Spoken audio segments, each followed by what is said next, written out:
It looked like an ordinary lump of coal, black, rough, unremarkable, exactly like the thousands of other lumps piled in the bunker beside it. A worker would shovel it into the firebox of a locomotive or the boiler of a ship without a second glance, the way he had 100 times that day. And then, minutes later, the engine would tear itself apart in a blast of steam and shattered iron, because that one lump of coal was not coal at all. It was a bomb, built to hide in plain sight in the one place no enemy would ever think to search. This is the story of one of the strangest and most ingenious weapons of the Second World War. A weapon with no soldiers, no front line, and no obvious target. A weapon that turned the fuel of the enemy's entire war machine against itself. They called it the coal torpedo, and the idea behind it was so simple and so devastating that it is a wonder it took a world war to invent it.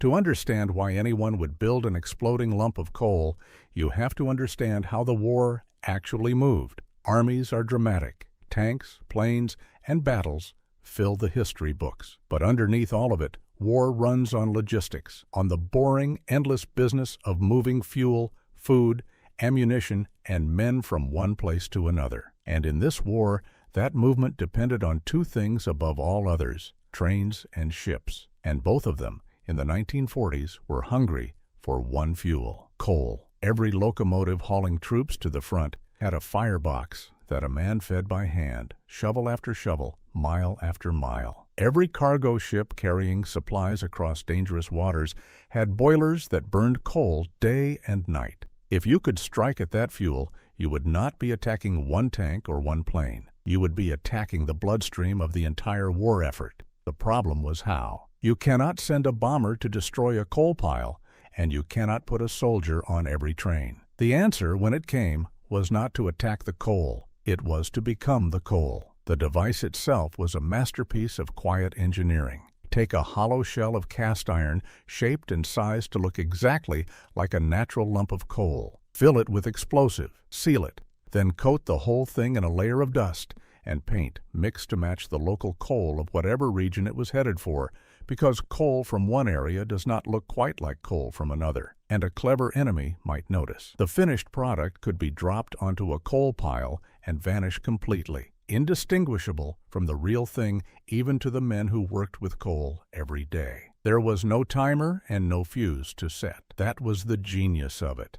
The weapon waited, patient and invisible, until a worker did the most natural thing in the world and shoveled it into a pour. The heat did the rest. Inside the firebox of a locomotive or the furnace of a ship, the iron shell heated until the explosive inside detonated. In the confined space of a boiler under pressure, that explosion was catastrophic, capable of wrecking the engine, killing the crew, and stopping that train or ship dead. Now, here is where we have to be careful and honest, because stories like this attract big numbers. You will hear claims of thousands of trains destroyed, of fleets crippled, of a secret weapon that single-handedly slowed the enemy to a crawl. The truth is harder to measure, and that is exactly what made the weapon so effective. The whole point of a disguised bomb is that no one can tell it apart from an accident. When a locomotive exploded, was it sabotage, or simply a worn-out boiler giving way after years of hard use? Often, no one could say for certain, and that uncertainty was a weapon all its own. Think about what that does to an enemy. Once word spreads that the coal itself might be deadly, every coal pile becomes a source of fear. Workers slow down. Inspectors are brought in to examine fuel that all looks identical. Guards are posted on coal yards that were never guarded before. Resources that should be fighting the war are diverted to watching lumps of black rock. You do not need to destroy 1,000 trains to win. You only need the enemy to believe that any train might be next. The coal torpedo was not entirely new. Versions of the idea had appeared in earlier conflicts, where saboteurs first realized that fuel was a target hiding in plain sight. But in the Second World War, with the rise of organized intelligence services and resistance networks across occupied territory, the concept reached its full potential. Agencies devoted to sabotage and unconventional warfare took the rough idea and refined it into a proper tool, manufactured to a standard designed to be slipped into supply chains by agents and resistance fighters who would never have to fire a shot. And that is the part of this story that deserves the most respect, because somebody had to place these devices. Behind every disguised lump of coal was a human being taking an enormous risk. A railway worker secretly loyal to the resistance, slipping something into a tender in the dark. A dockhand with a device hidden in his coat, walking past guards toward a coal bunker. A captured agent who knew that if the disguise was ever discovered on them, there would be no trial and no mercy. The weapon was clever. The people who used it were brave. The beauty of sabotage like this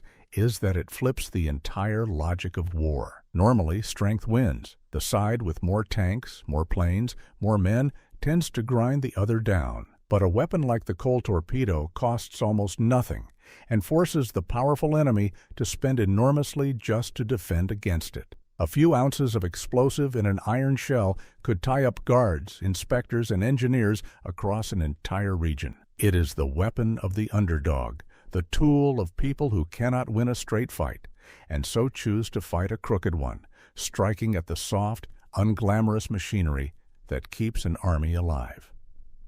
There is something almost poetic about it, too. The enemy's own fuel, the very thing powering their advance, becomes the thing that destroys it. The strength turns into the weakness. The resource becomes the threat. A commander can armor his tanks and escort his convoys, but he cannot win a war without burning coal. And the moment that coal becomes suspect, a crack appears in the foundation of everything he is trying to do. By the time the war ended, the coal torpedo had earned its strange little place in the history of conflict. It never won a battle on its own. It never appeared in a newsreel or a victory parade. Most of its successes are unrecorded precisely because they were designed to look like accidents. But in the quiet war beneath the war of supply lines and sabotage and fear, it did its job.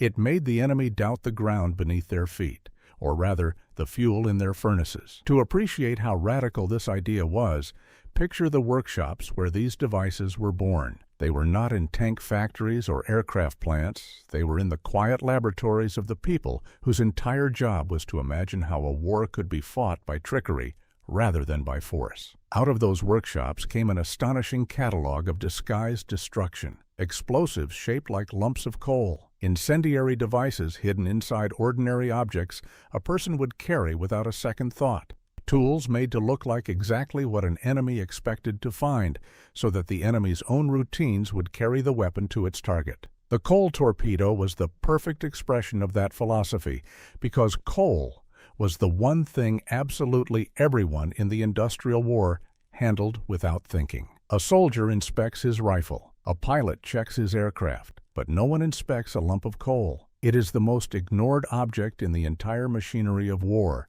and that invisibility was its armor. The device did not need to be hidden, because it hid itself simply by being ordinary. In a world trained to watch for the unusual, the most dangerous thing was something perfectly, boringly normal. Getting the match right was harder than it sounds. Coal is not one substance but many, and the coal burned in one region looks subtly different from the coal burned in another. A device that looked like glossy, hard coal would stand out in a pile of dull, soft coal the way a stranger stands out in a small village. So the makers studied their targets and finished each device to match the local supply, dusting and painting until the iron shell could lie unnoticed among the real thing. It was a craft as much as a science, the art of making something look like nothing at all. Now imagine being the person who had to deliver it. This is the part the gadget stories skip, and it is the part that matters most. The device was useless sitting in a workshop. Someone had to carry it into the heart of enemy territory and place it where it would be shoveled into a fire. That someone might be a railway worker who looked like every other railway worker, but who had quietly decided to risk everything. He would walk along the line in the gray light before dawn, a lump of coal in his pocket no heavier than a stone, knowing that if a guard searched him and looked too closely, his life was over. And then he would do the simplest thing imaginable. He would drop it on the pile and walk away. That casual act took a kind of courage that is easy to overlook precisely because it looked like nothing. There was no charge, no firefight, no medal waiting. If the device worked, he might never even know. If it was discovered, he would face the worst the occupiers could do. He had to live an ordinary life by day and carry an extraordinary secret by night, trusting that a small, clever object would do the work an army could not. The bravery of the soldier in battle is loud and visible. The bravery of the saboteur is silent, and in many ways it asked even more. The effect of all this reached far beyond the engines that actually exploded. This was, at its core, a form of psychological warfare. The moment an enemy realized that their fuel might be sabotaged, every coal pile became a small source of dread.